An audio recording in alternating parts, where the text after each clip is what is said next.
Living with uncertainty can take its toll. The normal day-to-day is replaced with fear, worry, doubt. When our normal is disrupted, our surroundings begin to feel weak. Foundations begin to rattle. Our lives become disoriented.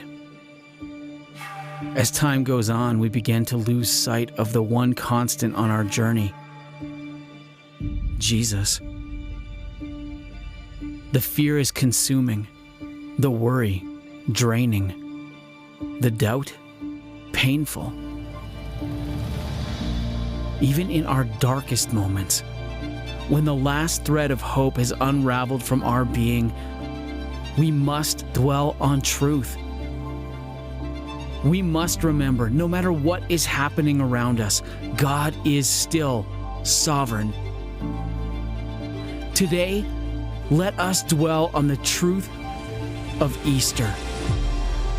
The stone has been rolled away. The grave has been rendered powerless. Death has transformed to life. In our fear, He is still risen. In our worry, He is still victorious.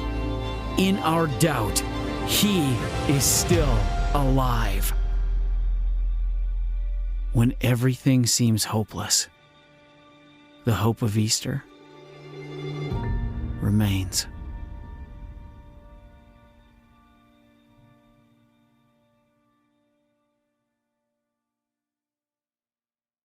Good morning, everybody. Happy Easter. I hope you guys are doing well. I was thinking the other day, man, the quarantine is keeping us from doing a lot of things. And there's 3 things that I really like to do every year about this time. 1, random acts of kindness. 2, Easter egg hunts. And 3, April Fool's jokes. Well, I wasn't going to let the quarantine stop me, so I put all 3 together this year, and this is what I came up with.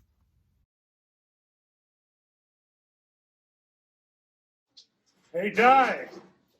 Jason's egging our front porch! What? Jason! No way. Yes! Look at this What? giant Easter egg! Oh, What's there's inside? an Easter egg! Woohoo! What is it? Look at Lou, it's TP! Alright! Woo!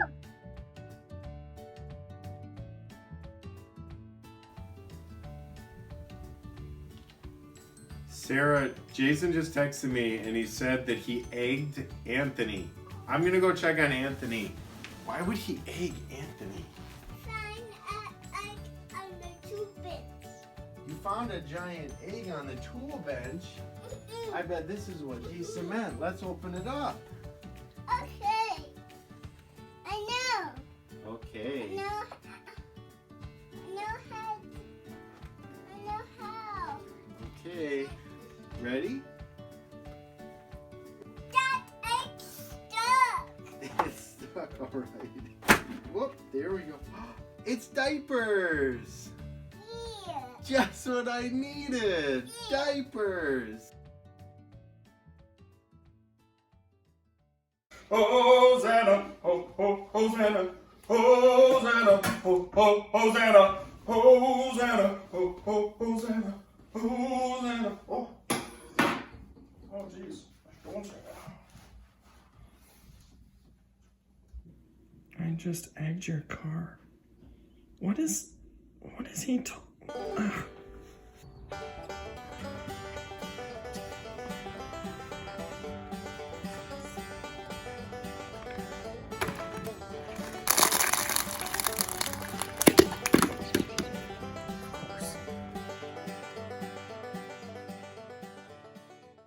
All right, just being honest, there's 4 things I actually love doing this time of year, and the 4th thing is water baptism. So I think those guys are pretty happy I went with those 3, don't you? All right, now that that's done, let's move on to worship. Right now, I feel like all of us could say we've been feeling like we're in a little bit of a spiritual battle, but the good news is the battle belongs to the Lord.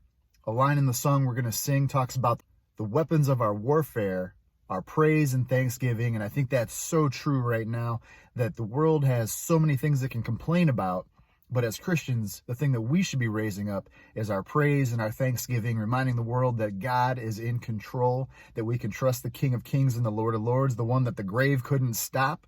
So let's go ahead and join the worship team. Let's get on our knees and let's fight our battles with him.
Song of praise for all you've done. This is how I fight my battles. This is how I fight my battles. This is how I fight my battles. This is how I fight my battles. This is how I fight my battles. This is how I fight my battles. This is how. In the valley, I know that you're with me. And surely your goodness and your mercy follow me. So my weapons are praise and thanksgiving. This is how I fight my battles. And I believe you've overcome, and I will lift my song of praise for all you've done. This is how I fight my battles. This is how I fight my battles. This is how I fight my battles. This is how. This is how I fight my battles. This is how I fight my battles. This is how I fight my battles. This is how.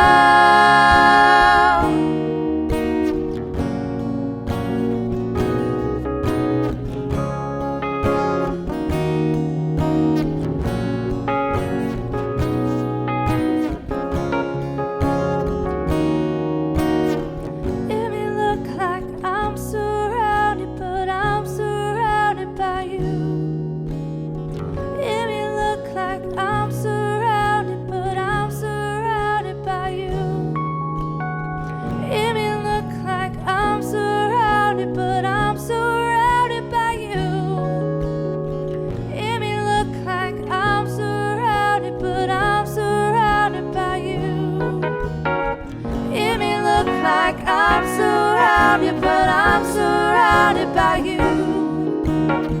It may look like I'm surrounded, but I'm surrounded by you. It may look like I'm surrounded, but I'm surrounded by you. It may look like I'm surrounded, but I'm surrounded by you. This is how I fight my battles. This is how I fight my battles. This is how I fight my battles. This is how. I fight my battles. This is how I fight my battles. This is how I fight my battles. This is how. It may look like I'm surrounded, but I'm surrounded by you. It may look like I'm surrounded, but I'm surrounded by you. It may look like I'm surrounded, but I'm surrounded by you. It may look like I'm surrounded, but I'm surrounded by you. This is how I fight my battles. This is how I fight my battles. This is how I fight my battles. This is how I fight my battles.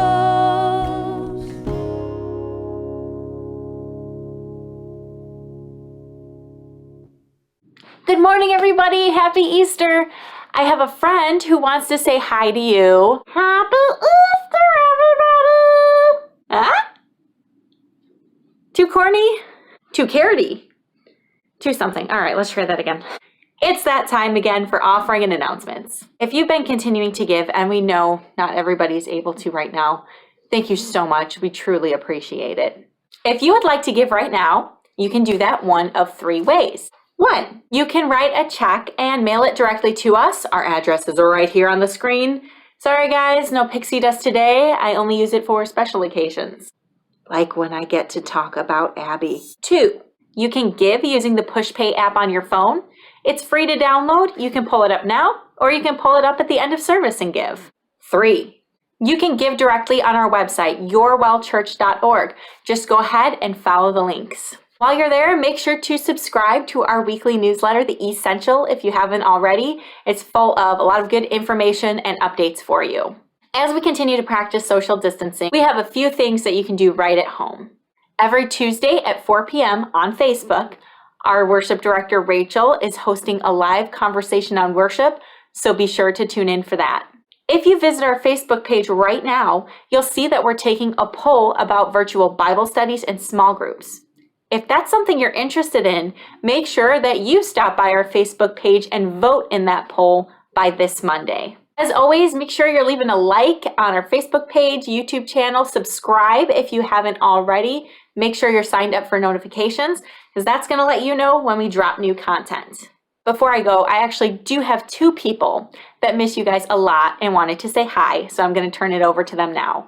Happy Easter! Happy Easter! That's it for me, so happy Easter, and I'll see you here next week.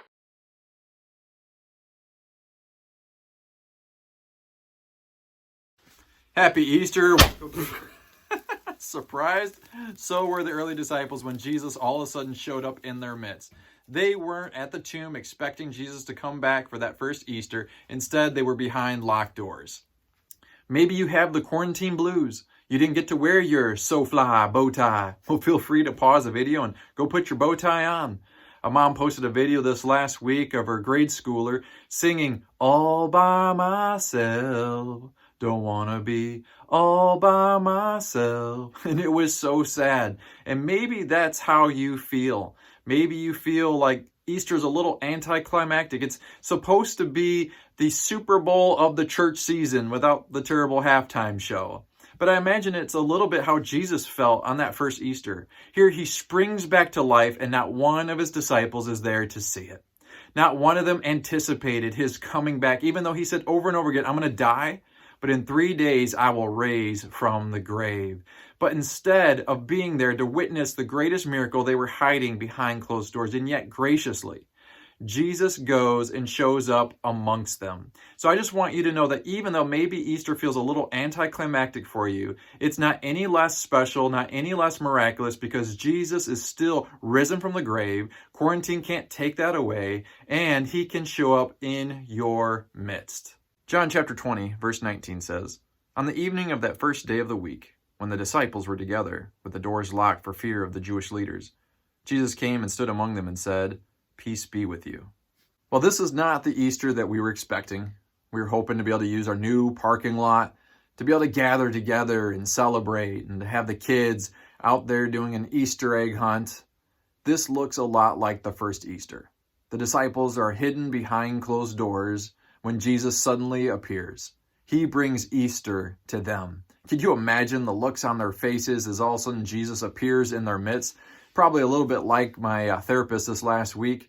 We were getting together over Zoom, and before he jumped on, I put a picture of Dave Clark over the camera so that he came on, he thought he had joined the wrong group. He jumped back like 3 feet.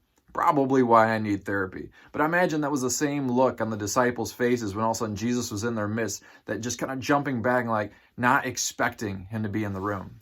You can be blessed and still stressed. My knee-jerk reaction to the apocalypse is to bake. I've been baking all kinds of chocolate chip cookies. In fact, I freak out if I go in the fridge and I look in the egg carton and there's only one egg. What am I supposed to do with one egg? All recipes call for at least 2 eggs. Who would do that to a person? Every day, our house gets a little closer to Lord of the Flies.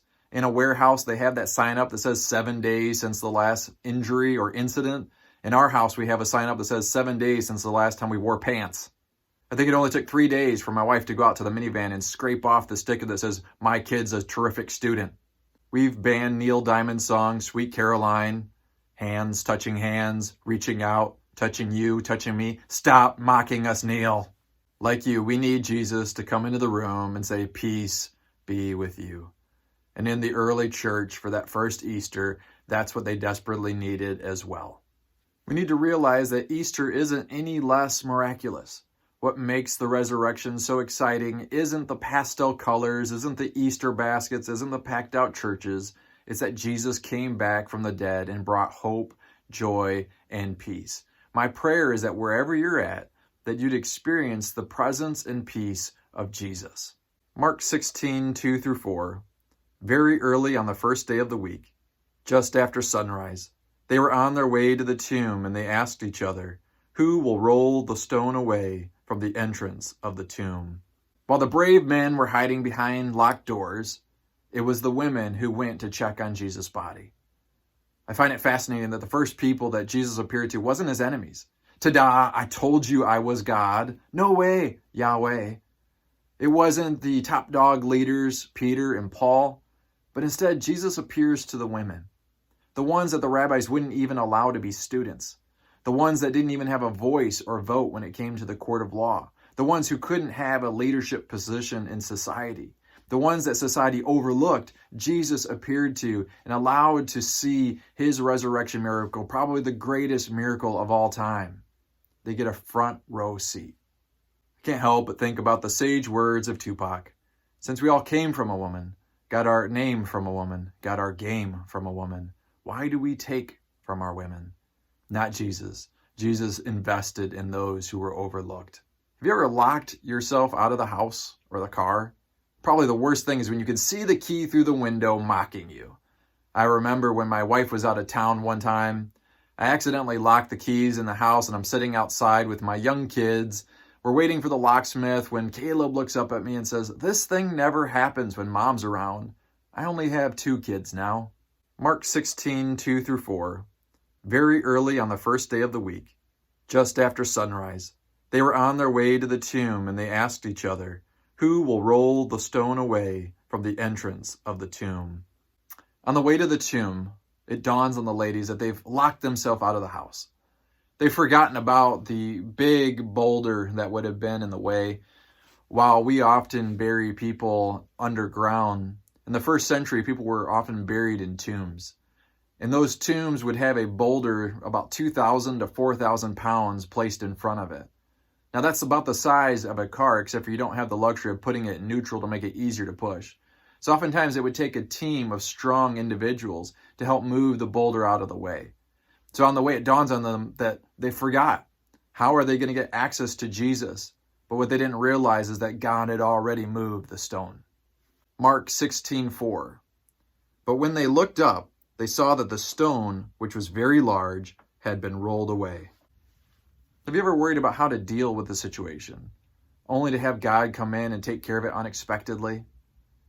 The check that shows up in the mail, the medical results that suddenly get turned around. Easter reminds us that God can take the stone that's too big for us and he can move it.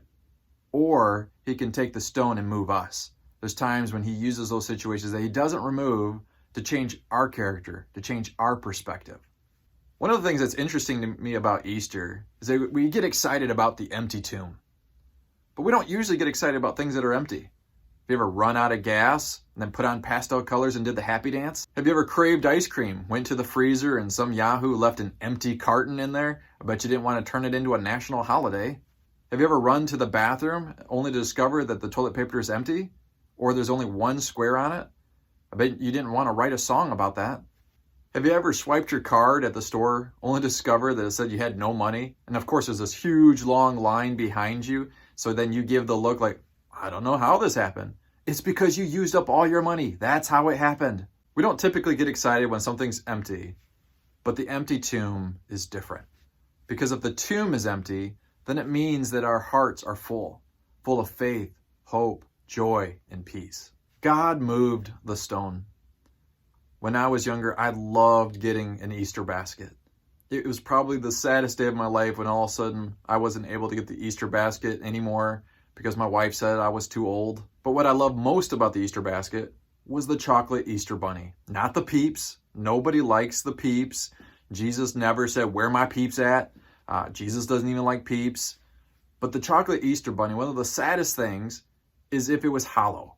Nobody wants a hollow chocolate Easter bunny. We want a solid chocolate Easter bunny because God's promises are solid. They're not hollow. Hope is not based on how we feel, how things look, or past circumstances. Hope is based on an empty tomb. God moved the stone. The empty tomb means that God's promises are not empty. Or as Paul put it, if God is for us, who can be against us? Mark 16:2. Very early on the first day of the week, just after sunrise, they were on their way to the tomb. Notice what day Jesus comes back.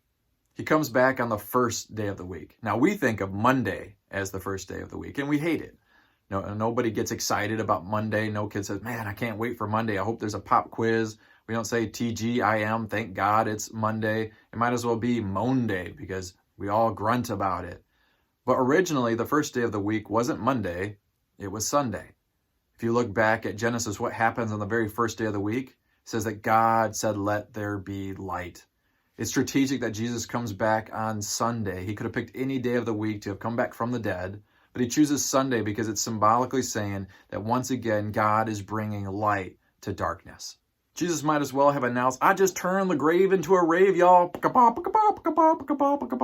There's nothing too big for Jesus. God moved the stone. 1 Peter 1:3. Because Jesus was raised from the dead, we've been given a brand new life and have everything to live for, including a future in heaven, and the future starts now. Well, Jesus is no longer in the tomb. The tomb's not empty because it's full of hope, joy, and peace. Did you know that one of Leonardo da Vinci's most famous works of art was stolen? The Mona Lisa was stolen in 1911 and was missing for 2 years. 60 detectives were all put on the case trying to track down the thief and the painting, and it was assumed that it was destroyed or lost forever. So for 2 years, people would line up and look at a blank space, mourning the loss of the Mona Lisa. They'd place flowers there as if it was dead, it was gone, believed never to come back. But then 2 years later, they found the thief, they found the painting, and all of Paris went nuts.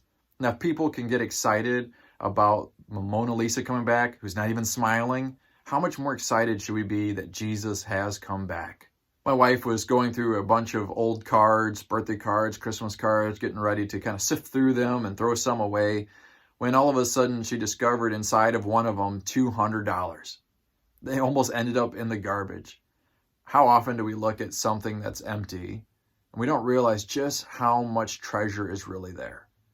We celebrate Easter year after year after year, and for some of us, it goes from being this holy day to a holiday, something that we just kind of hydroplane over, and we don't realize all that God has in the resurrection, all that it should mean for our lives. Easter is powerful.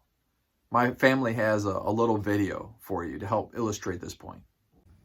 I don't mean to humble brag, but I love Easter and I'm probably Jesus' biggest fan. What? I'm obviously Jesus' biggest fan. I celebrate Christmas every day.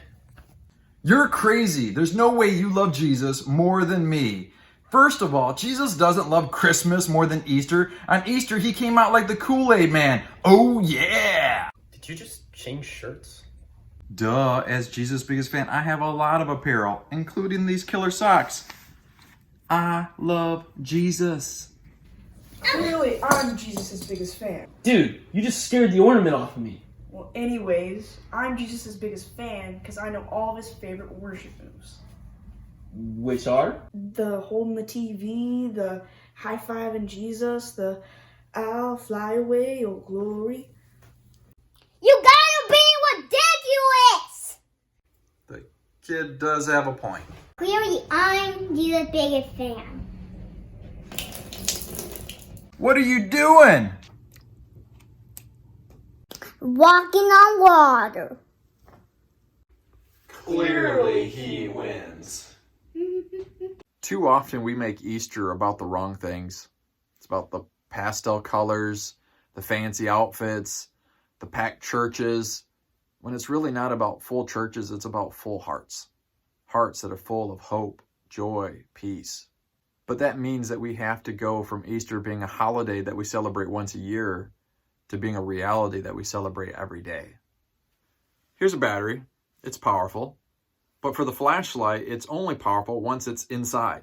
It does it no good for it to be outside. The same thing is true when it comes to Easter. Easter is powerful. For Jesus, RIP doesn't stand for rest in peace. It's risen in power. Or as Martin Luther put it, I want to live like Jesus died yesterday, rose from the grave today, and is coming back tomorrow.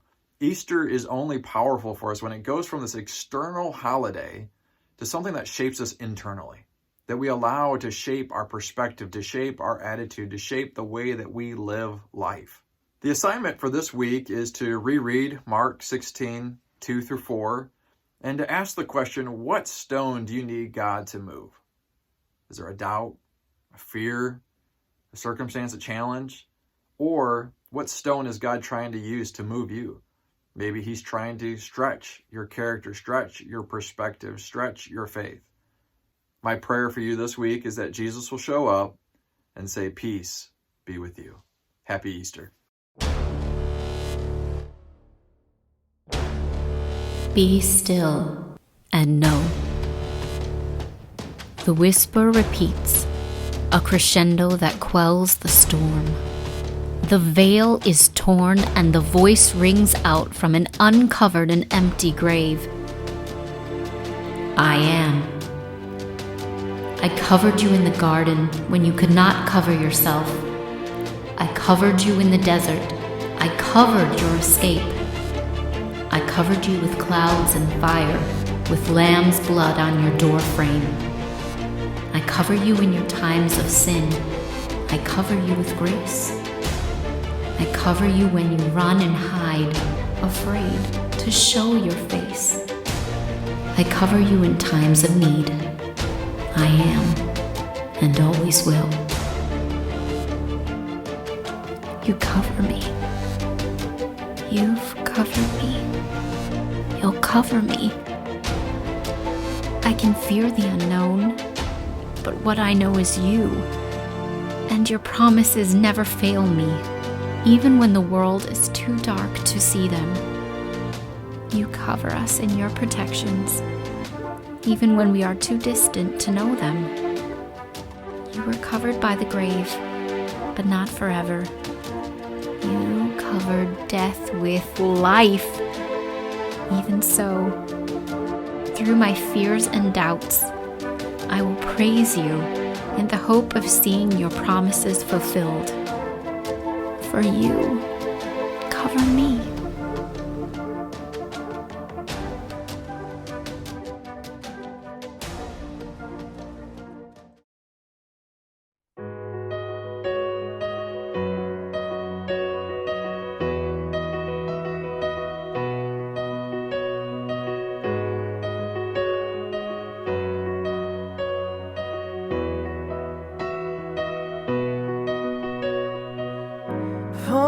I spoke a word, you were singing over me. You have been so, so good to me.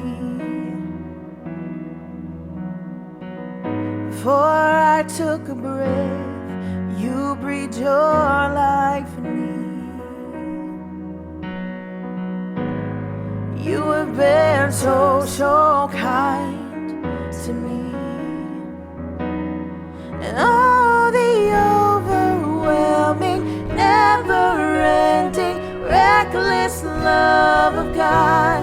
And oh, it chases me down, fights till I'm found, leaves the 99. And I couldn't earn it, and I don't deserve it. Still you give yourself away. And all the overwhelming, never-ending, reckless love of God. Hey.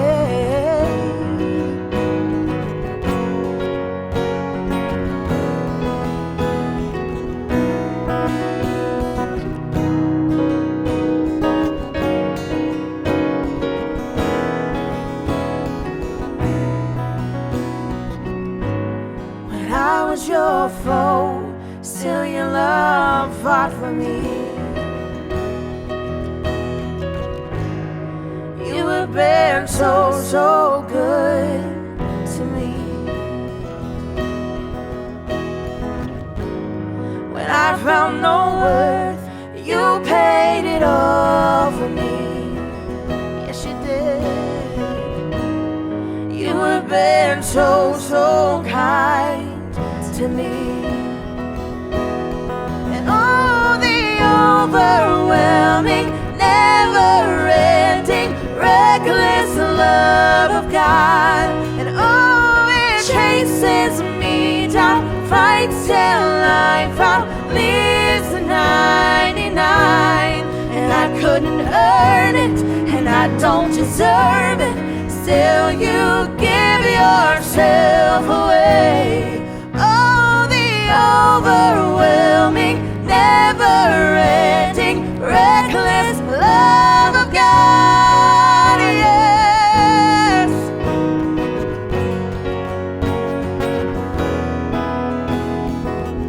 Oh, you give yourself away.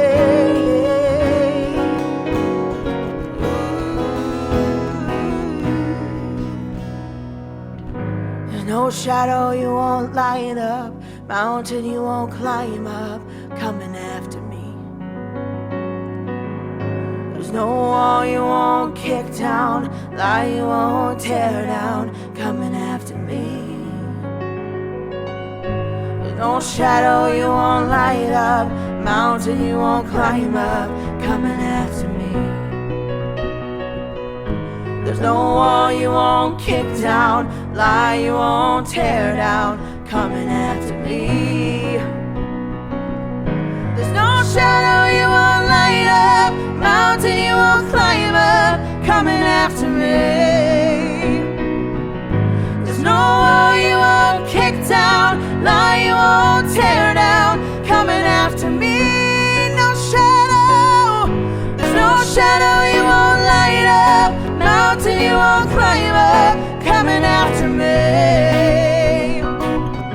There's no wall you won't kick down, lie you won't tear down, coming after me.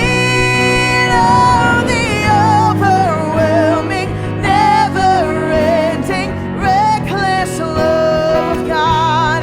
And oh, it chases me down, fights till I'm found, leaves the 99. And I couldn't earn it, and I don't deserve it, still you give yourself away. Oh, the overwhelming, never-ending, reckless love of God. Hey.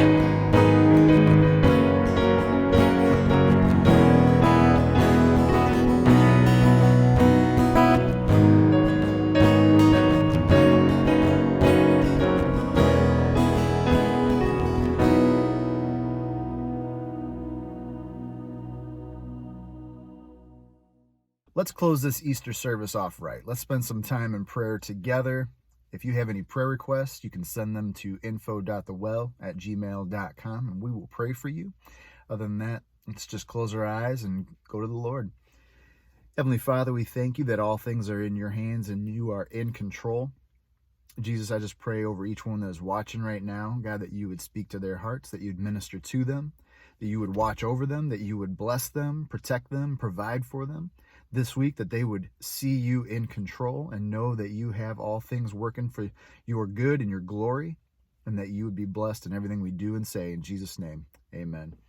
All right, guys, have a great week.